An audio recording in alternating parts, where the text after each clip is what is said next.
Welcome to the Exit Ready podcast. Ryan Ray here as always. Today you're going to love the episode. Be sure to never miss what's going on with the Exit Ready cohort intensive by going to www.rgahub.com/exit ready. That's rgahub.com/exit ready. I'll put a link to this in the description below so you can check it out. But if you're an owner, you're not going to want to miss this. Now, let's get to the show. Clint, it's been a while since we got to speak. I guess this is face-to-face in 2025, so it's good to hear your voice and see you again, man. How's it going? Going great. Thanks for having the convo. Yeah. So real quick, Dealonomy, obviously, did you launch beginning of 25? Is that right? When you launched that? May May. May Was it May? 12th was Okay. our official launch date, so we're a little over 6 months in. Okay. So give it a little background on kind of your world at M&A, and then Dealonomy, what's maybe different about that. Yeah, so I've been helping people buy and sell businesses for over 10 years as a premium Main Street to lower middle market M&A advisor or business broker, whatever you want to call that. Had a firm that's helped hundreds of companies exit and buy businesses and just advised on lots of deals.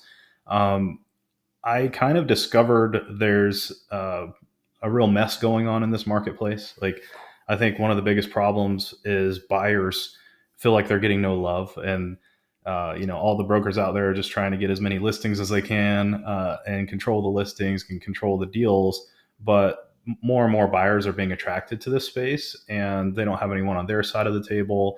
And so we had been a normal kind of sell side firm, just like every other brokerage, for 10 years. And I thought maybe there's a better way to do this. And so we raised some money. I took on some co founding partners, and we changed our entire concept to launch Dealonomy this year. So it took about a year of stealth mode, building the technology to get it going. And then we rolled it out to the public in May. But the basic concept is we're going to create a two-sided marketplace where we source every seller, we vet every opportunity. So we make sure it's good deals only. And so sellers come to us because we have an irresistible offer for sellers. We're the only place you can sell your business for free. So we don't charge the seller anymore. It's 0% commission to sell with us. We guarantee results. So we'll tell you up front where we think your business is going to trade price range wise. And then we guarantee we're going to make a buyer match in 90 days or less. And if we don't deliver on that, I'll write you a $10,000 check. So we're the only place you can sell your business fast, free, with guaranteed results, with professional advisors helping you. So that's kind of our no-brainer, irresistible pitch to sellers. And then for buyers, buyers are the ones that actually pay us. So they're paying us membership fees and success fees on the platform to bring them the best deals and help them get it done. But it makes their life easier because buyers always say, trying to find a good deal is the hardest part. It's like looking for a needle in a haystack. And we say, you know what if you didn't have to look through any hay? We want Dealonomy to just be a needle store, basically, where you just show up, pick you out a needle, go check it out, and buy and make it as easy as possible. So we built kind of that good deals only platform with the buyer in mind, trying to make it 10 times easier to buy a business. And we're making the buyer our customer here, and that makes us irresistible to sell with if you're a seller. So we just kind of flipped our business model, and we feel like that's a really disruptive way to do it in the industry. It's going to shake things up, and we're already seeing a great response to it. So we've got over 30 deals on the marketplace right now.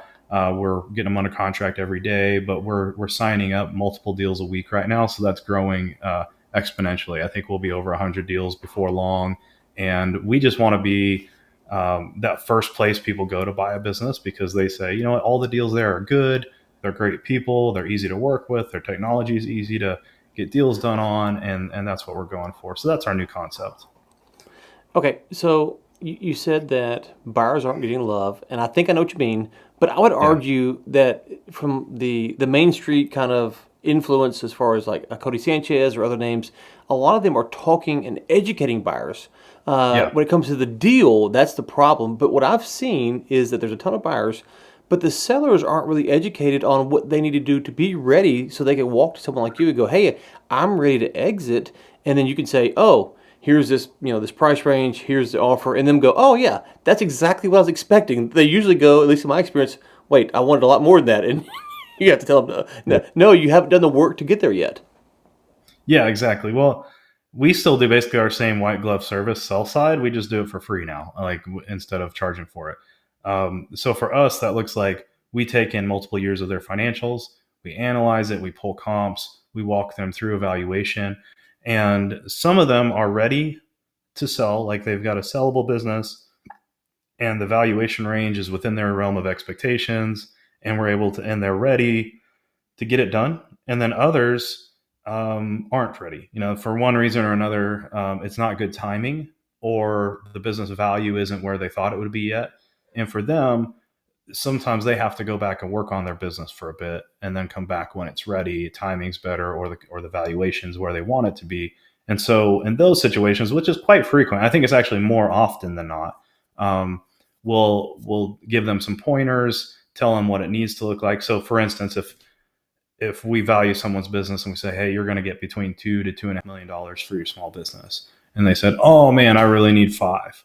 Well, that's fine. Like, we'll tell you, kind of, now that you understand how the valuation works on it, I can tell you exactly what it needs to look like to get 5, and then you can go work on it yourself, come back when it looks like that, and we'll get you 5.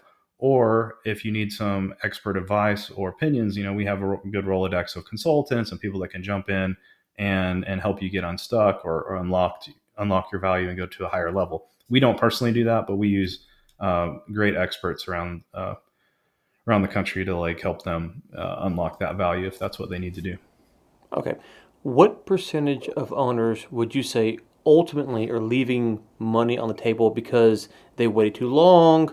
The timing thing is tough. Like if you go to sell in 2020, then you're just dealing with that. So timing, I'm kind of sympathetic to. But as far as the prep work, like they didn't Yeah. get the valuation, and then they didn't prep to sell.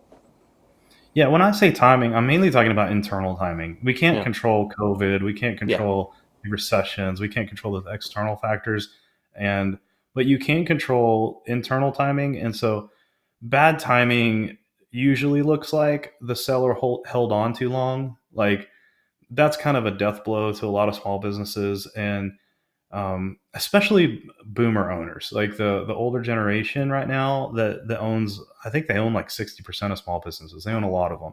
Um, a lot of them kind of associate who they are with their business value. Not with their business value, with their small business ownership. And so it's like their identity is that small business. They are kind of wrapped up in that small business. And so the thought of selling, it makes them uncomfortable because they feel like, man, they're putting me out to pasture. Who am I if I don't own this business? Like their kind of self-worth is wrapped up in that. And so a lot of times they kick their can down the road and act like they're immortal, or act like they don't have to have that conversation. They kind of do the ostrich head in the sand thing until they get woken up by a health scare or a family emergency, or something comes along that says, oh no, I do need to think about this. But if you haven't proactively been positioning your company for sale, like doing the right things to maximize your exit for the past at least 3 years, you're definitely leaving money on the table. Like, that happens all the time. And so, as much as possible, I encourage people to get educated at least and start doing things to maximize their business value at least 3 years before they need to exit. And just know that you can't do this forever. You can't keep owning this business forever. And so, the best situation possible is if you get ahead of it and you build a business that you could easily sell for max value at any time, but you don't have to. So it's the same business that easily sells is also a joy to own. And so right Hmm. now is the time. I don't care where you're at in your journey. Right now is the time to start optimizing your business for an exit, because it's also will make your business a delight to own, and you won't even want to sell it. But when you need to, you can, and it'll be a lot easier. Well, and that's the whole thing about this intensive that we're going to be doing starting in January is that understand the value, understand we got taxes, and we got legal M&A gurus and legal gurus and people like yourself that are coming, so the owners can understand where they're at right now, and then to your point, they can know what they need to do if they want to exit. They can start making those preparations. And I got this quote from someone in a book. I got to figure it out, but he suggested that owners should every 90 days consider whether they're going to sell or not, and not go through the whole process, but just kind of look at the business and go, do I want to keep doing this or not? And the Hmm. takeaway from that for me was, if every 90 days you're going, do I want to keep running this or sell it? Well, if you want to keep running it, how would you make it better? Like, how would you improve its sellability, and fix that for the next 90 days? And so the next 90 days, you just do it again. And ultimately, to your point, you may just keep the thing for 5, 10, 15 more years. But when that day comes, every 90 days, you've been making these slow tweaks to get it to where you can offload it. Because you mentioned earlier, you said, we're going to get you an offer, I think, in 90 days. Okay, but that's not when it sells. It's still got other things that have to happen. And Yeah. so, what is the actual sales process as far as they come to you guys and they say, okay, hey, here's kind of the talks you guys have with them. Here's the valuation range, and then 90 days we're having an offer, and then from there, how long is it until the deal actually closes? Yeah. So even if you come to us with a really well put together business that's ready to sell, get clean books, good systems and processes, great team, documented everything, like you've got a bow on it, ready to go. I still tell people you got to prepare for about a 6 to 12 month process. So if it goes really fast, we have an offer accepted in 90 days or less, and then the closing happens in another 90 days or so. So that would be the 6 month side of that. But sometimes, we'll end up with multiple competing offers that we'll have to spend a little bit more time on the negotiation with.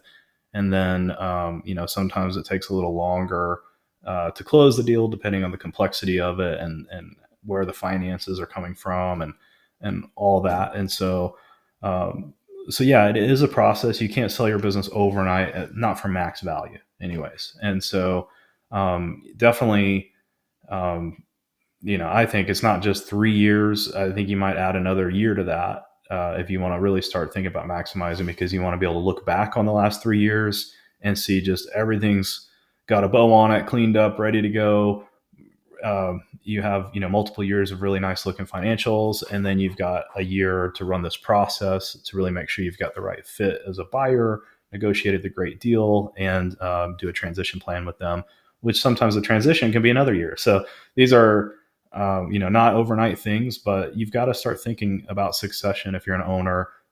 I even like saying begin with the end in mind. So right off the bat, you want to start thinking about how can you set up your company legally to be tax efficient. How can you have your operating agreements, your contracts, all this when you first start your business, so that they're going to be appealing to a buyer. It's never too early, frankly, to start thinking about this. No, it's not. And the worst 4 words I used to hate owners say to me is bring me an offer. It's like, well, okay, if you get an offer, the odds are that it's the right offer, a good offer that you actually want and will accept is pretty slim based upon just looking at your business from the outside because of all the information that someone would have to know and have about your business. These aren't publicly traded companies. Like, we don't know. I've seen companies that have 100 employees with terrible margins or 10 employees with amazing margins. And so, so I don't think a lot of owners really understand when they say, bring me an offer, that that's actually working against them. Like, they're actually hurting their ability to sell, because if someone does make you an offer, the odds that that's the best offer you can get is pretty low. And you really haven't gone through the process to find out what your company's even worth. And so, do you guys still hear that a lot? Is that still common sentiment? Because I've heard it a bunch, and it's like, man, don't, no, no, no, that's the wrong mentality. It's not me trying to get over on you. It's me saying, no, you're actually going to undervalue your business or way overvalue it to the point that Mhm. no one will ever buy it. Hey, quick break here. If you're an owner, do you know that most companies will never actually sell? That means that all those years that you put into building your business are for nothing. If you want to build a business that's valuable, that people will want to buy, and you can make potentially millions of dollars from, go to rjhub.com or click in the link below. That's rjhub.com, or click on the link below. And now back to the episode. Yeah, I mean, the right way to do it is to engage with some experts, to figure out what it is worth, get comparable analysis. So pull comps, look at your side by side with other done deals that have happened in your industry and your size range. Get a realistic picture of where you might trade, and then you come ready when you have those conversations. Because yeah, no one's going to make you an offer blind if they haven't had an in-depth look at your financials. If they do, it's not going to hold water. Like the second they see your financials during due diligence, the offer is going to change on you. Um, and so it's if you get an LOI with very little information provided, it's really not worth anything. It's not going to close the way you see it. And so definitely bring me an offer is not the right attitude. Bring me a buyer is not the right attitude. The right attitude is you control the process. When you're ready, you have your company ready. And when you say, you know what, now's the time. I feel like I'm ready to move on to the next chapter of my life and pass the baton and let someone else lead this company. Then you run a process where you make sure there's competitive offers, your ducks are in a row, you're ready emotionally, financially, everything's aligned here, and that's how you get your best possible exit. And I think what you said earlier is start with the end goal in mind. And as you consider the exit process, write down all the possible scenarios, how long you want to stay on, how much cash you want, are you open to earn out, second by that, all the stuff. And you can find all this anywhere you want. But then kind of rank them. What's most important to you? Because when you get to the weeds, that's going to impact the types of offers you get, which ones you actually want, which ones you don't want. And I think sometimes owners don't really kind of make that hierarchy. They might think, well, I want 100% cash on the day of close. Well, you might get a lower price offer because you got more cash rather than an earnout because they wanted you to stay on. And kind of talk through that complexity of those different variables that are involved and how that does impact the offers that owners get. Yeah, it's a complicated game, and when you just listen to sound bites, you're going to get deceived on what things are going. So you might be golfing with your buddies, and you'll hear so and so sold their plumbing company for 12x. Well, 12x of what? And did he get that in cash? No, he did not. And so first off, X of what is a big question because there's different ways to measure. Are they talking about net profit? Are they talking about revenue? Are they talking about EBITDA? Are they talking about adjusted EBITDA? Are they talking about SDE? Like, we don't know. There's different definitions, but let's just say the most common one, EBITDA. Well, if you did sell for 12x and you sold to a private equity buyer, a lot of times you're only getting a portion of that at closing, and then you're getting a whole lot of that in an earnout. And some of these folks never see a dime of their earnout. So maybe they, on paper, they sold for 12x and they can brag about it to their golf buddies, but maybe they actually got 5 at closing and there's 7x they're never going to see a dime of because that was subject to growth projections that the private equity firm put on them that they're not going to be able to hit to receive that second piece. And so the moving pieces are things like how much down payment, the total purchase price, the earnout amount, the seller financing amount, the employment contract with you as the owner. There's all these different factors that go into a well negotiated deal, and it's not just the number or the multiple that drives did you get a great deal. So you have to have someone in your corner that understands the complexity of these structures and helps you maximize not just getting the biggest total number package, but also de-risking it the most for you and making sure that if there is upside, that you can capture that upside and not have a carrot dangled in front of you that you can never reach. Mm-hmm. So like there's a lot of negotiation that goes into this beyond just the big purchase price number. Yeah, I got a stat here I sent to someone the other day. Earnouts in U.S. deals typically pay out 21% of their maximum potential value. And it said less than 60% of deals earnout resulted in either partial or full payment. And so earnouts can be a home run for you, but they also Mhm. could be just a complete disaster. And so if you want a heavy earnout because you want that, second by the apple or however it's structured, there's risk. And that's part of the thing here. It's not like you go to the drive-through and you order the number 4 and maybe they forgot the tomato and you go back in and get it fixed. There's big risk. This is a big boys game with big Mhm. stakes. And I think that's kind of been, to your point about the sound clips and the sound bites, that's really kind of been minimized. And I don't think a lot of owners, you mentioned kind of the boomer generation, they're tied to their business and the world in which they grew up in. I'm 40 now, so I wouldn't know. I'm not a boomer, obviously, but I kind of get some of what they tap into. But Mhm. I think they've kind of gotten to the point now to where there's so many buyers they're being talked to. And they don't realize that the buyers are being educated on how to get the deal from them, but the buyer will also pay more, right? There's different levels of buyers. So just like in my town, there's McDonald's and then there's nice burger joints, right? So some people want the McDonald's. Some people will never eat McDonald's. And so when you're going to sell your business, you have to understand how to set it up so that you attract the right type of buyer. So if you want to sell quick and dirty and cheap, then McDonald's buyers, right? If you want to sell, a top tier, there's buyers for that too. And that's kind of gets lost in Hmm. all that, is that there's levels to it, and the better you position yourself, the more the right type of buyer you're going to attract. Absolutely. So, what are the things that you've seen that are causing buyers to go, "Ah, not right now for this company?" So, if an owner is ready to sell, they like the valuation number, but for some reason the buyers are still not bought in. Is it the financials are bad, operations, what branding? What are the things that you're seeing right now? There's a lot of things. I think a lot of it comes down to like I always start with finances, accounting. If you don't have clean books where you can kind of prove up your earnings, if you've been running muddy tax games and putting a lot of personal finances on the books, it just makes it harder for the buyer to trust you, and it makes it harder for the banks to finance your deal. And so I always kind of start there, like, are your books well done? And sometimes that means for you, the owner, it might be time to fire your daughter-in-law as your bookkeeper or something like that. Because I say that as a joke, but it's not a joke with a lot of people. Like it, it's an overwhelming amount of small business owners hire a family member, often a young female or an older female that is like part time. Maybe they were great when you were really small, but you've now crossed into a threshold of sophistication that it's just too much for them to do it properly. And you need to get a proper accounting firm to do your bookkeeping, and then at least have an accountant, close your books every quarter and look over their shoulder so that you can prove up your earnings. And so I like to start there. And then another reason people are passing on deals is if it's too dependent on the owner.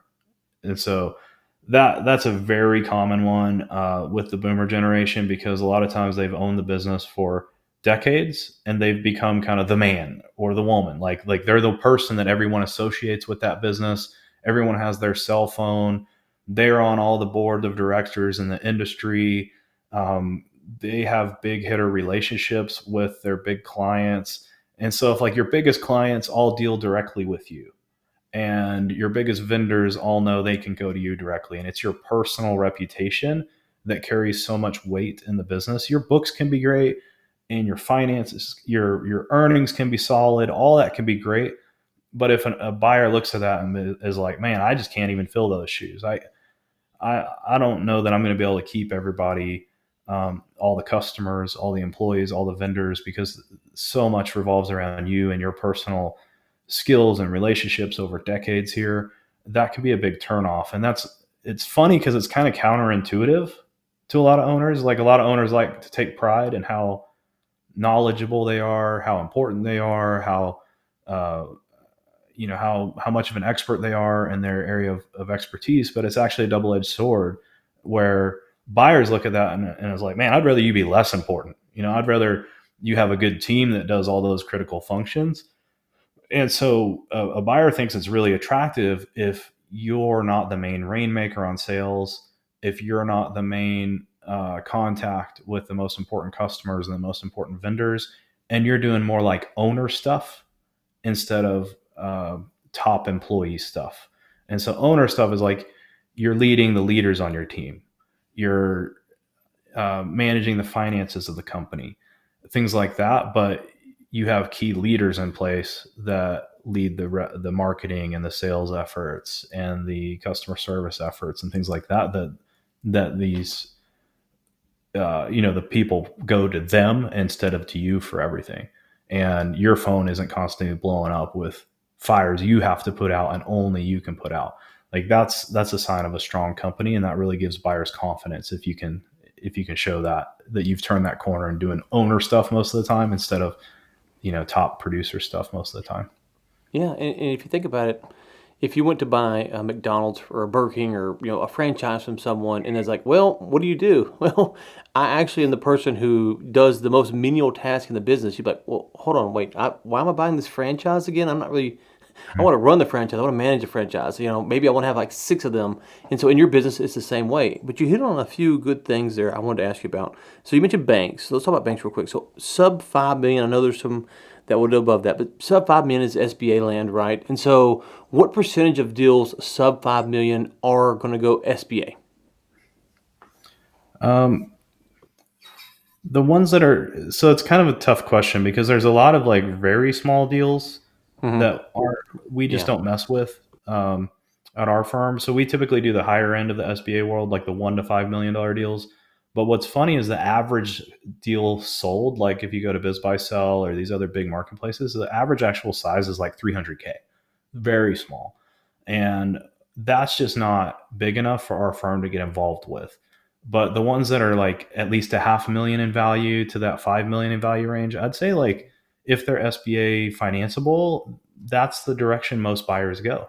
I would say like 60 to 80% of those are going to be driven by the SBA math because even people that have $3 million of cash to buy a $3 million business, they're not going to put all their cash into it. They're going to get better return on their investment if they get some leverage. And SBA lending is the king in the under 5 million space. It's the only place you can get a business loan, and it's kind of unique to America where they underwrite it based on the strength of the business, not the strength of the borrower. And so people that don't have $3 million of collateral unencumbered to pledge against this $3 million business, they can just say, hey, I've got good credit, I've got good skills, I don't have the $3 million, but let's look at the strength of the historical finances of this business. And if you believe I'm the good person to come in and take the handoff and operate this thing, you're going to give me this loan based on the strength of the business. And the government is going to backstop that loan and give a guarantee to the bank. So if things do go south, the bank's made whole by the U.S. government.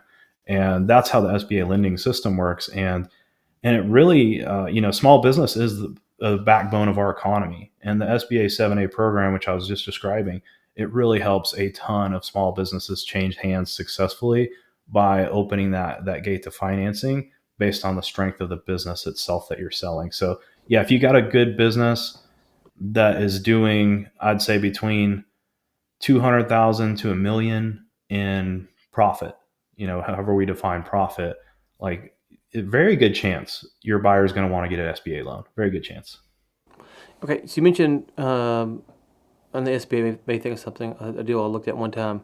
It was a company, and the SBA 1 year valued it at like 3.1 million, and the next year it went for like 1.5. Now they had not a terrible year, but they had a little bit of dip. But the big thing was the debt that they were carrying because it was in a certain space, and they needed a lot of working capital to kind of buy stuff and move stuff around. What is your advice to owners on debt? Like if they're carrying debt, should they pay it off before they sell? Wait for the sale to close? And then like with a working capital loan, how does that factor in? That's a very individual tailored answer. But in general, I don't have a problem with you carrying debt as long as you understand the buyer doesn't want to buy your debt. So like if you're thinking about selling your business and you want to walk away with a wheelbarrow full of cash at closing, it's better to have already cleaned up that debt, and then you're going to be able to get a nice clean closing with a big wheelbarrow of cash at the end. If you've got a $3 million deal but you're carrying $2 million of acquisition debt or something like that on it, then the most you're going to get is $1 million at closing. You're not going to get your 3 million. And so one of the ways people get rich in small business acquisitions, buying and selling, is they'll leverage into the buy. And so they'll buy a business with 5-10% down, and then the cash flow of that business pays off the loan. And then when you sell, you get the entire proceeds debt, because the business paid off its own debt. And so you just don't get that 100% return on your down payment. I'm sorry, or 1,000% return or whatever it is when you when you uh, when you do that small down payment, let it pay for itself, and then sell if you don't pay off that debt. So definitely recommend paying it off, but you don't have to. You just need to know um, the buyer and the bank is going to expect it to be paid off because they're bringing their own acquisition debt to the table and they don't want your debt to go with it. Okay, so the next thing you mentioned was customer concentration.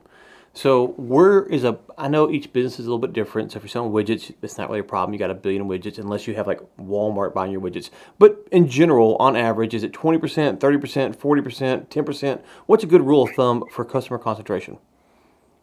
I don't think there's any one standard, but I think it starts becoming a real conversation above 10% for any one customer. I think, you know, having a bunch of customers that are 5% here, 7% there isn't a big deal. But if you got one that's 15% and they go away, that can really wipe out all your earnings. And so, um, and it depends on your industry and how much of your expenses are in cost of goods sold versus overhead. But if you have a lot of overhead and expenses and you lose one big customer, that overhead doesn't go away when that customer goes away, and it can really wipe out your net. It can wipe out your bottom line. And so, a part of that comfort level with customer concentration depends on your how much of your expenses are cost of goods versus overhead. But it's definitely something that really can hurt your business value is if you have, um, you know, a handful of customers that comprise a large percentage of your revenue. You're going to get a discount on your business value. And I'll give an example. Like I sold one business that was an IT company, which everybody loves IT companies. These trade for nice multiples, and it had really good earnings. I think it was earning like 2 or 3 million in EBITDA or profit, and so very strong earnings. But the problem was they only had one customer that was about they had a few, but one was about 95% of the revenue, and on top of that, it was an airline, and so there imagine you have one airline, and airlines aren't even your best reliable industry, right? Because they go out of business, they merge all the time. They're not exactly the stable the most stable customer anyways. And if you only have one airline, it's like all your eggs are in that basket. And so this was a deal where typically I would have expected them to get like at least a 5x EBITDA multiple for their valuation. So that would have been maybe a $15 million exit. But because of their customer concentration issues, I think we got them about a 1x. It was like about 3 million, if I recall, and it wasn't even all cash. Like some of that was subject to not losing that one big customer. And that's what we could do because that was so extreme. And so that just gives you an idea of like they probably left 5x on the table. They could have sold their business for 5 times more if they would have built a business that had, 50 customers that brought them $3 million of profit versus one customer that brought them $3 million of profit. Okay, the other thing is owner dependency. You touch on it some. Do you measure owner dependency in like how long the owner can take vacation, what level of fire he has to put out? Like, how would you tell that to someone who's listening? You touched on vacation, like that's probably the easiest litmus test, and I like to say 4 weeks or at least 3 weeks, okay? Because if you leave for and every business owner knows this, if you leave for 1 week or even 2 weeks, your team can just stack up all the problems on your desk. And when you get back, you got a big pile of problems you have to solve because they did their best to do the normal stuff. But then anything that was not normal, that was a you thing, they just say, "Oh, I got to wait until he's on vacation. When he comes back, they'll take care of that." But man, if you go for 3 or 4 weeks, they can't that's too long for them to just leave it on your desk. Like they have to deal with it and solve it. So if you can go away for 3 or 4 weeks and come back and they've actually solved those big problems that came up without needing to interrupt your vacation, then that's a good indication that you've got a company that isn't overly reliant on the owner. And so I think that's a great test. But yeah, in general, um, what are the things where people just come to you instead, and can you start systematically eliminating that to where there's a process where it can go up the chain of command and never get to you because at some point along the way someone's going to be able to take care of that problem without it always going to you. and then you can truly take a vacation and relax. Um, Even though you're working for the company, even though you add value, even though you manage things, um, you're not the one that has to put out those fires. That's a great test. Yeah, and just on that real quick plug for the intensive, John Seafer, who you know, I know, will be leading the first week talking about output thinking. I think his book, Output Thinking, and kind of how he frames all that stuff is great, especially if you're going to sell, knowing that these employees give this output and you can measure it pretty easily. So Hmm. if you can't go on vacation, you can't do stuff, it's maybe because you don't have outputs clearly defined. Um, Going back to a minute ago, you mentioned talent and you talked about family, and so we'll pick on family here for a second. That is scary to a buyer because, like, even though Betty might be great, Aunt Betty might be great at her job, or Uncle Tom might be great at his job, there's a perception that they're going to leave as soon as this deal's closed. Like they're going to leave. And so if they are great, the buyer's going to be afraid they're going to leave, and if they're not great, then you've hurt your value. So it's a tough conversation to have. But how do you advise owners like, okay, hey, aunt, uncle, son, daughter, whatever it might be, we're going to a different phase now. This is what we have to do. Yeah, I mean, there's kind of there's several problems, maybe two or three big ones when you employ family members. One is um, the buyer does assume their flight risks, and that when you leave, they're going to leave, and they're actually right to assume that because that often is true. And so you now, as an owner, need to solve that problem. Of you either need to have some golden handcuffs and long term agreements with them, or some redundancy in place so that they're easily replaceable. And you have a plan of like, okay, where they're not a single point of failure for a critical function of the company. So you've got to like alleviate that fear. Secondly, is they're usually paid wrong. Like they're not paid market. That means they're either overpaid or drastically underpaid, one or the other. And we see both. Like we see people that work for their family business for slave wages. They're like very underpaid, and they've been underpaid forever because their parents take care of them other ways or whatever that you're not going to as the buyer, and they're not paid a market wage, and so the buyer has to budget for a market wage to pay that person, especially if they leave, or if they don't leave, they're going to have to be bumped up usually to a market wage. And then the same thing is if they're overpaid, um, very hard to reduce someone's pay and keep them, right.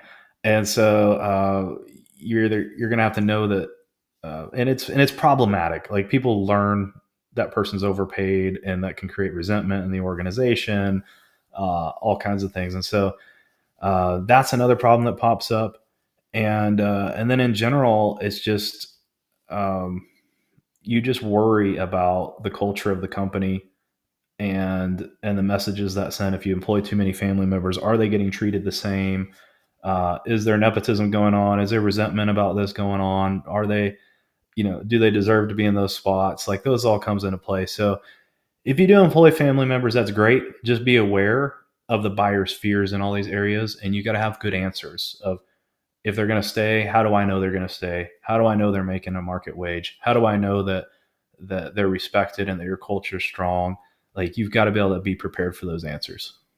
Yeah. Would you risk millions of dollars to buy something that employs family members, knowing that you're going to make some changes, your personality is going to be a little bit different, and it might rub the family members the wrong way? So if they're key to the company's success, they might want to leave. They might want to leave just because you're the owner now. But and so just the thinking about it from the buyer's perspective is really helpful because not many people would want to risk millions of dollars knowing that they might offend, Aunt Betty day one or Uncle Tom day two. Like they just wouldn't want to risk that. And so, Yeah. okay. So what are your thoughts on this? In the size companies that you're mainly dealing with, so we can say roofer or plumber or electrician or whatever, it doesn't really matter. They got their core business. But you see some of these companies, they spread out. They go from, this service to that service to this service. Should they just really be efficient and streamlining, be the best plumber in town or the best roofer in town? Or should they add, if they're a roofer, maybe gutters? How does that kind of work from the buyer's perspective? It can work. Um, I think sometimes people get a little carried away with it. I take the philosophy of only enter into new revenue streams if you feel like you can become a top one or two leader in it, if you can really take it seriously, um, I think it can really water down your brand and hurt your reputation if you just dabble in things because you can.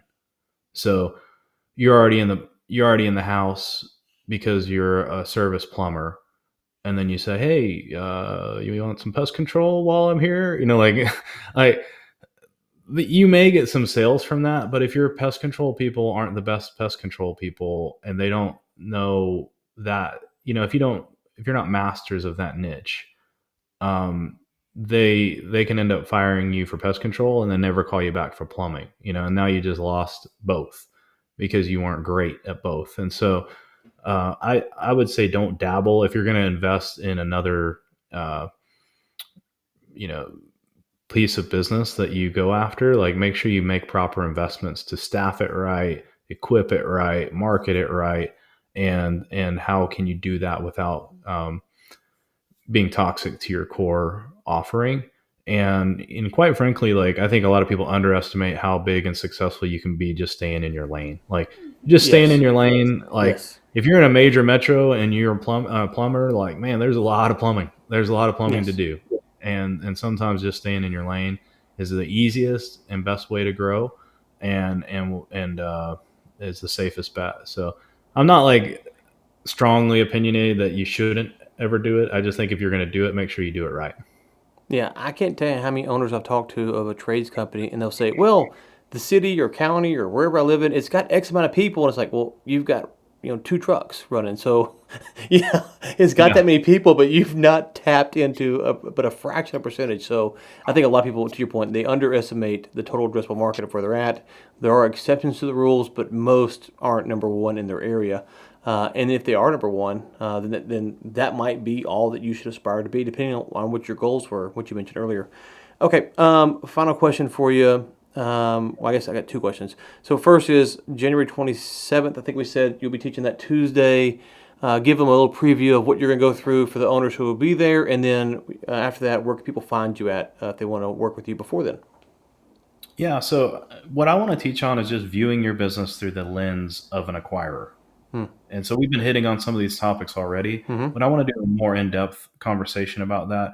I've got 12 items that are things that get you a higher multiple upon exit that aren't just increase revenue, increase profit. Everybody knows that's the basics of having your company more valuable, right? Sell more, make more money. But there's 12 other things that if you nail these and get them right, buyers are going to say, you know what?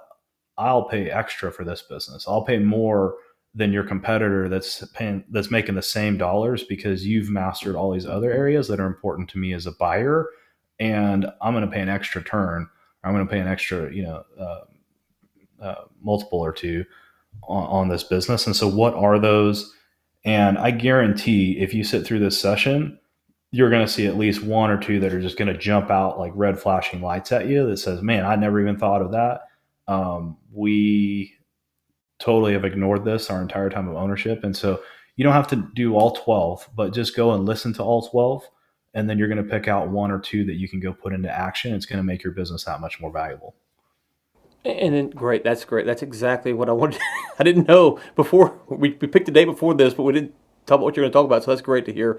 Yeah. So where can people find you at if they want to connect, follow along with what you're doing at Dealonomy or personally or wherever? Yeah, so dealonomy.com is our website. That's where you can go look at our companies for sale, learn about our process. You can go get a valuation done. So, like, that's kind of the hub for everything. My personal email address is clint@dealonomy.com. If you want to shoot me an email, we'll get back to you. And then I'm also on all the socials under my name. So the name's Clint Fiore, Clint, F as in Foxtrot, Iore. And if you do at Clint Fiore on most of the platforms or YouTube, I like to teach and share about all these topics. And so definitely make sure you're following me on X, Facebook, LinkedIn. Yeah, that's great. And I will say, just you're one of the better dudes I've met in space, and so it's always great to chat with you. I will always love interfacing with you. You're, I will personally vouch for what I think you have as high character. So it's great to do this, and looking forward to January 27th. And any final thoughts before we hop off here today? No, I'm excited to be part of this. I think it's a great thing, and just I think you're getting an all-star lineup of instructors. I think I'd like to maybe jump on John Seifers. He's so brilliant. So uh, Well, the I teachers think it'll have be full high value. access. So Yeah, yeah, I think it'll be high it's value for everyone that it, goes. it is awesome. Well, thank you so much for your time today, brother. Okay, thanks, man.